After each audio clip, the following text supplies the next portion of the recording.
നമസ്കാരം, ഞാൻ മനോജ് നെടിയാക്കൽ. കൊപ്ര വില കുത്തനെ ഉയർത്തി മോദി സർക്കാർ. 10 വർഷത്തിനിടെ കൂട്ടിയത് 6777 രൂപ. അടുത്ത ലക്ഷ്യം കേരളം. രാജ്യത്തെ കർഷകർക്ക് ആവേശവും ഊർജവും നൽകുന്ന ഒട്ടേറെ പദ്ധതികളാണ് കേന്ദ്ര സർക്കാർ കഴിഞ്ഞ ദിവസങ്ങളിൽ പ്രഖ്യാപിച്ചത്. ബീഹാർ തെരഞ്ഞെടുപ്പിൽ BJPയെ സഹായിച്ച കർഷകരെ കൂടുതൽ സഹായിക്കാൻ ലക്ഷ്യമിട്ട് മക്കാന കൃഷിക്ക് 476 കോടി രൂപയുടെ പദ്ധതി കൂടി പ്രഖ്യാപിച്ചു കഴിഞ്ഞു.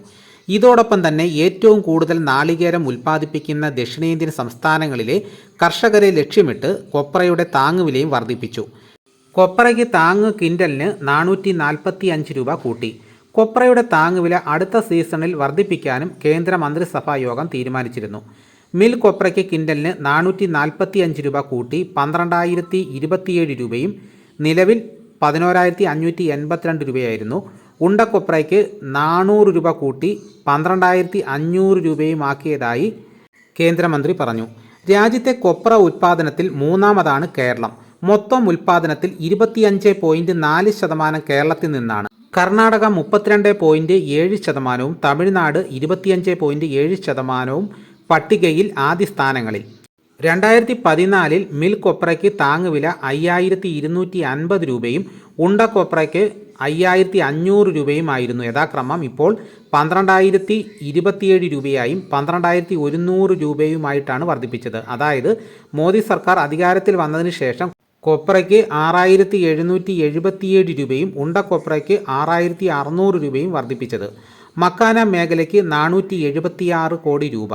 മക്കാന മേഖലയ്ക്ക് കൂടുതൽ ഉത്തേജനം നൽകാനുള്ള പദ്ധതികൾ പ്രഖ്യാപിച്ചു കഴിഞ്ഞു. ഇക്കാര്യം ചർച്ച ചെയ്യാനായി സർക്കാർ ആദ്യ യോഗവും ചേർന്നു. 2025-26 മുതൽ 2030-31 വരെയുള്ള 6 വർഷത്തെ കാലയളവിൽ 476.03 കോടി രൂപയുടെ വൻ വികസന പദ്ധതികളാണ് കേന്ദ്ര സർക്കാർ അംഗീകാരം നൽകിയത്.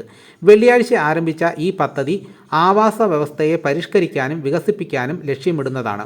ഗവേഷണം, നൂതനാശയങ്ങൾ, ഗുണനിലവാരമുള്ള വിത്തുകളുടെ ഉൽപ്പാദനം, കർഷക ശേഷി വർദ്ധിപ്പിക്കൽ, മെച്ചപ്പെട്ട വിളവെടുപ്പിന് ശേഷമുള്ള വിതരണവും മൂല്യവർദ്ധനവ്, ബ്രാൻഡിംഗ്, വിപണനം, കയറ്റുമതി പ്രോത്സാഹനം, ഗുണനിലവാര ഉറപ്പ് എന്നിവയിൽ ശ്രദ്ധ കേന്ദ്രീകരിക്കുന്നതിനാണ് പരിപാടി രൂപകൽപ്പന ചെയ്തിരിക്കുന്നതെന്ന് കൃഷി കർഷക ക്ഷേമ മന്ത്രാലയം ഔദ്യോഗിക പ്രസ്താവനയിൽ പറഞ്ഞു. ന്യൂഡൽഹിയിലെ കൃഷി ഭവനിൽ നടന്ന ദേശീയ മക്കാന ബോർഡിൻ്റെ ഉദ്ഘാടന യോഗത്തോടെയാണ് പദ്ധതി ഔപചാരികമായി ആരംഭിച്ചത്. കൃഷി കർഷക ക്ഷേമ വകുപ്പ് സെക്രട്ടറിയുടെ അധ്യക്ഷതയിൽ നടന്ന യോഗത്തിൽ ബോർഡും കേന്ദ്ര മേഖല പദ്ധതി പ്രവർത്തനക്ഷമമാക്കുന്നതിൽ ശ്രദ്ധ കേന്ദ്രീകരിച്ചു. സംസ്ഥാനങ്ങളും ഗവേഷണ സ്ഥാപനങ്ങളും സമർപ്പിച്ച വാർഷിക കർമ്മ പദ്ധതികൾ ബോർഡ് അവലോകനം ചെയ്യുകയും പരിപാടികളുടെ വിവിധ ഘടകങ്ങൾക്കുള്ള ബജറ്റ് വിഹിതം അംഗീകരിക്കുകയും ചെയ്തതായി മന്ത്രാലയം അറിയിച്ചു. മേഖലയുടെ സമഗ്ര വികസനത്തെ പിന്തുണയ്ക്കുന്നതിനാണ് ഈ നടപടികൾ. വിത്ത് വിതരണം കാര്യക്ഷമമാക്കേണ്ടതിൻ്റെ ആവശ്യകത യോഗം ശ്രദ്ധയിൽപ്പെടുത്തി. സംസ്ഥാനങ്ങളിൽ നിന്നുള്ള വിത്ത് ആവശ്യകതകൾ ഈ വർഷവും അടുത്ത വർഷവും ബീഹാറിൽ SAU, സബോർ, CAU, സമസ്തിപൂർ എന്നിവയിലൂടെ ഏകീകരിക്കണമെന്നും അവ നിറവേറ്റണമെന്നും യോഗം ആവശ്യപ്പെട്ടു. പരമ്പരാഗതവും പരമ്പരേതരവുമായ മേഖലകളിൽ കൃഷി പ്രോത്സാഹിപ്പിക്കുകയെന്ന ലക്ഷ്യത്തോടെ ഏറ്റവും പുതിയ സാങ്കേതിക സംവിധാനങ്ങളുടെ വികസനങ്ങളിലായിരിക്കും ശ്രദ്ധ കേന്ദ്രീകരിക്കുക.